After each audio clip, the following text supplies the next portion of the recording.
오랫동안 우리가 새벽마다 예레미야 또 예레미야 애가 또 시편의 구약의 말씀들을 계속 좀 살펴보았습니다. 평소에 잘 보지 않던 성경이었기 때문에 낯설기도 했지만 또 우리 경건에도 큰 유익이 있었던 것 같습니다. 그런데 오늘부터는 좀 더 익숙한 신약의 말씀, 특히 디모데 전서 후서의 말씀을 함께 좀 살펴보려고 합니다. 하지만 그렇다고 해서 이 성경이 우리에게 쉽게 또 이렇게 읽히는 것 같지는 않습니다. 하나님의 말씀은 우리에게 늘 새로운 것이지요. 그래서 오늘은 먼저 디모데전서의 말씀을 좀 시작을 하면서 이 책의 대강에 대한 내용들을 좀 살펴보고, 또 오늘 본문에서 특별히 바울이 말하고자 하는 바가 무엇인지를 함께 좀 살펴보도록 하겠습니다.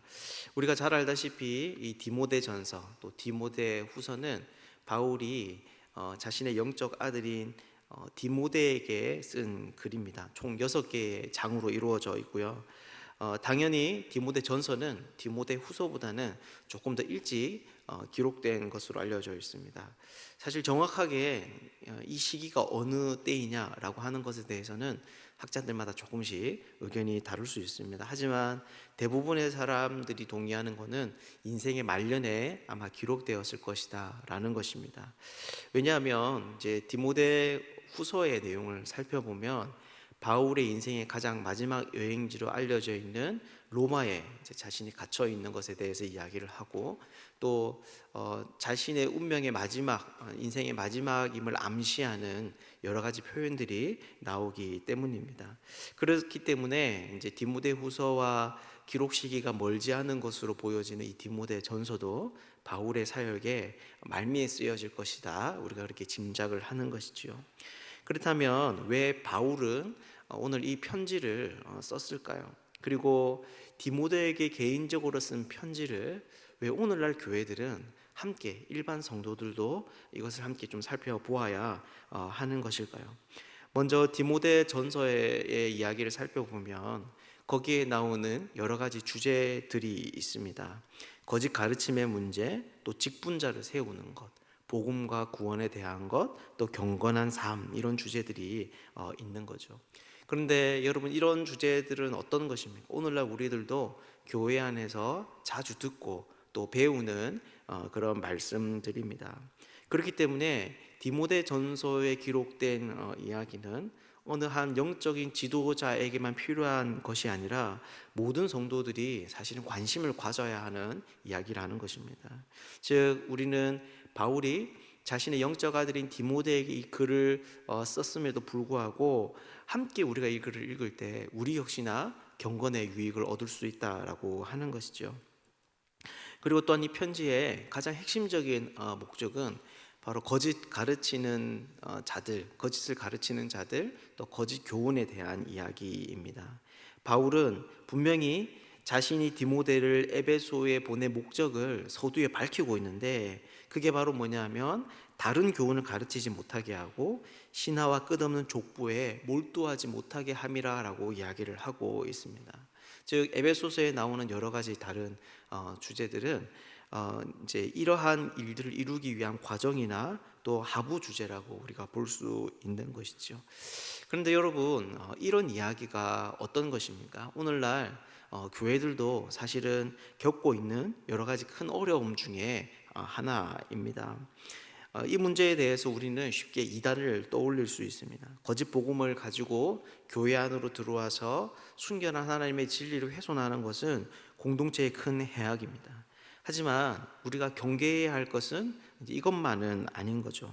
기독교 안에 들어온 시대 정신은 교묘하게 복음의 정신을 훼손하고 참된 하나님의 뜻을 분별하기 어렵도록 만들어 가고 있습니다. 그래서 교회들이 이 지점에서 많이 무너집니다. 사람들이 떠나서 교회가 무너지는 것이 아니라 사람을 구원하는 복음의 진리를 잃어버려서 그 능력을 점점 상실해 가고 있는 것이죠. 그래서 이 문제는 디모데에게만 중요한 것이 아니라 모든 성도들 역시나 관심을 가지고 보아야 하는 그러한 이야기입니다. 우리 모두가 디모데 전 후서를 관심 있게, 주의 있게 살펴보아야 하는 것이죠. 그래서 오늘 본문을 보면 디모데 전서의 가장 첫 부분인데, 이 첫 부분부터 바로 거짓된 교훈에 대한 이야기를 담고 있습니다. 과연 그러한 교훈의 특징이 무엇인지, 또한 바른 교훈은 그렇다면 어떤 것인지를 말하고 있는 것이죠. 오늘은 이것에 대해서도 잠시 함께 살펴보도록 하겠습니다. 오늘 본문의 첫 구절인 1, 2절은요, 먼저 바울이 자신에 대한 소개로 시작을 하고 있습니다. 그는 어떻게 자신을 소개하고 있습니까?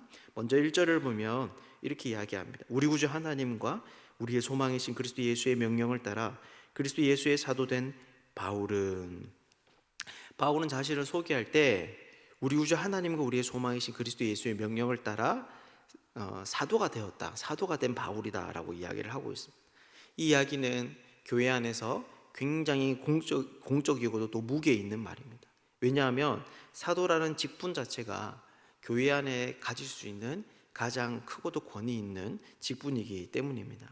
그런데 2절을 가면 이것과 조금 다른 느낌이 납니다. 디모데를 뭐라고 표현하느냐면 믿음 안에서 참 아들 된 디모데라고 표현을 합니다. 여기서 아들이라고 하는 그 단어는 우리가 오늘날에도 쉽게 떠올릴 수 있듯이 바울과 이 편지를 받는 수신인이 얼마나 친밀한 관계에 있는가 하는 것을 우리에게 보여줍니다. 실제로 디모데는 바울이 전도 여행을 통하여서 맺은 열매이고, 또 그의 인생이 끝나는 순간까지 그와 함께 혹독한 선교지를 넘나들었던 믿음의 동력자라고 우리가 볼 수 있습니다. 그러니 이 1절과 2절에서 느끼는 온도차가 있을 수 있는 것이죠. 왜냐하면 바울은 디모데를 그렇게 친밀함에도 불구하고 자신을 소개할 때 부담스러울 정도로 진중하게 말하고 있기 때문입니다. 여러분, 왜 그럴까요? 왜 바울은 자기를 소개하는 것과 또 이 편지를 받는 디모데에 대해서 말하는 것 가운데에서 독자들이 읽기에 이런 온도 차이가 느끼도록 하고 있는 것일까요? 그것은 바로 디모데에게 맡겨진 이 일들이 공적으로 감당해야 하는 일이었기 때문입니다.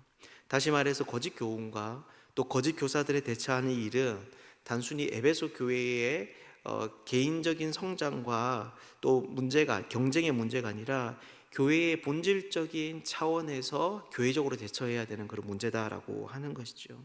그래서 바울은 디모데가 비록 자신과 친밀한 관계 안에 있는 영적인 아들이라고 말을 하고 있지만 개인적인 인사말이 아니라 공적인 사도로서 그에게 편지를 한다고 이야기를 하고 있는 것입니다. 그렇다면 이 디모데가 맞서야 하는 그런 거짓된 교훈은 여러분 어떤 것일까요? 오늘 본문에서 정확하게 이것이 이런 것이다라고 이야기를 하고 있지만 그 대강의 내용을 알 수 있는 단서들이 있습니다. 4절인데요. 4절을 보면 이렇게 이야기를 합니다. 신하와 4절 말씀입니다. 신하와 끝없는 족보에 몰두하지 말게 하려 함이라. 이런 것은 믿음 안에 있는 하나님의 경륜을 이룸보다 도리어 변론을 내는 것이라. 네, 바로 바울이 이야기하는 이런 잘못된 교훈은 신화와 끝없는 족보입니다. 어떤 사람들은 신화라고 이야기하니까 이제 그리스 로마의 신화를 떠올리는데 실제 그것과는 별 관련이 없어 보입니다. 왜냐하면 뒷부분에 가면 8절에서 10절에서 이 신화가 어떤 것인지에 대한 힌트를 주고 있는데요, 그 내용이 바로 율법에 관한 이야기입니다. 그러니 여기에서 말하는 신화와 끝없는 족보라고 이야기하는 것은 구약이나 또 유대교와 관련이 있는 가르침이지만 성경의 핵심적인 진리와는 거리가 먼 부수적인 이야기라고 우리가 좀 볼 수 있는 것이죠. 여러분, 이런 것들은 어떻습니까? 사람들이 충분히 궁금해할 수 있는 주제들을 담고 있습니다. 영적인 세계라든지 또 사람이 알 수 없는 어떤 미지의 것들에 대해서 말하고 있기 때문에 충분히 궁금증을 불러일으킬 수 있지만 또한 반면에 중요하지 않기 때문에 성경에서는 많은 말을 하고 있지는 않습니다. 그래서 이런 이야기들은 성도들에게 충분히 그 관심과 또 주의를 끌 수 있는 이야기인 것이죠. 그런데 문제가 무엇입니까? 바로 이러한 것들이 하나님의 경륜을 이룸보다 변론을 낸다는 것입니다. 여기서 하나님의 경륜은 그분의 구원 계획을 의미하는 것입니다. 즉 이러한 이야기는 하나님에 의해 이루어지는 구원의 그 역사를 조금도 이루는데 도움이 되지 않는 것이죠. 진리를 배우고 여러 가지 일들 속에서 하나님의 뜻을 분별하며 그분을 신뢰하도록 우리를 이끌지 않습니다. 그래서 5절을 보면 이런 교훈은 사람의 마음을 변화시킬 수 없다고 이야기합니다. 청결한 마음을 만들어내지도 못하고 선한 양심과 거짓 없는 믿음을 주지도 못하는 것이죠.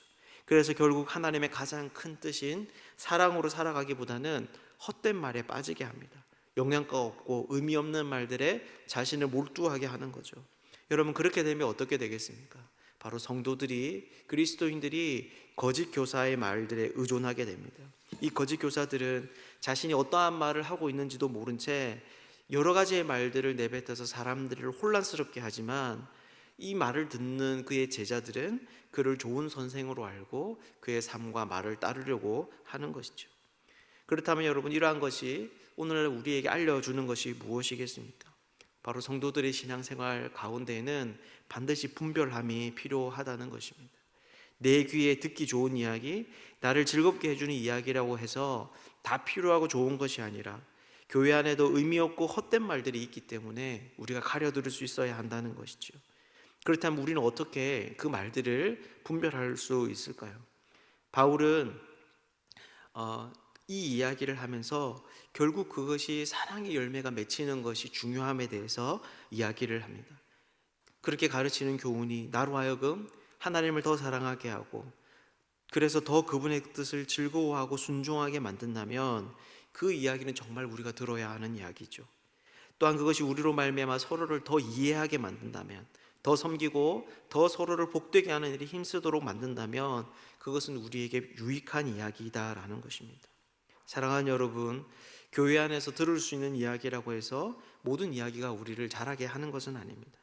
우리를 좀 더 똑똑하게 만들어주는 것 같고 당장의 나의 필요를 채워주는 것 같다고 해서 이 모든 것이 우리를 성장하게 하지 않는 것이죠.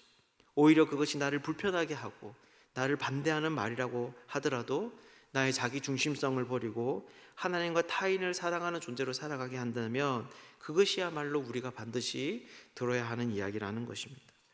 여러분들은 어떻습니까? 여러분들은 그 어떤 이야기보다 여러분에게 청결한 마음을 주고 선한 양심과 거짓이 없는 믿음을 주는 그러한 진리에 여러분 귀를 기울이고 있습니까?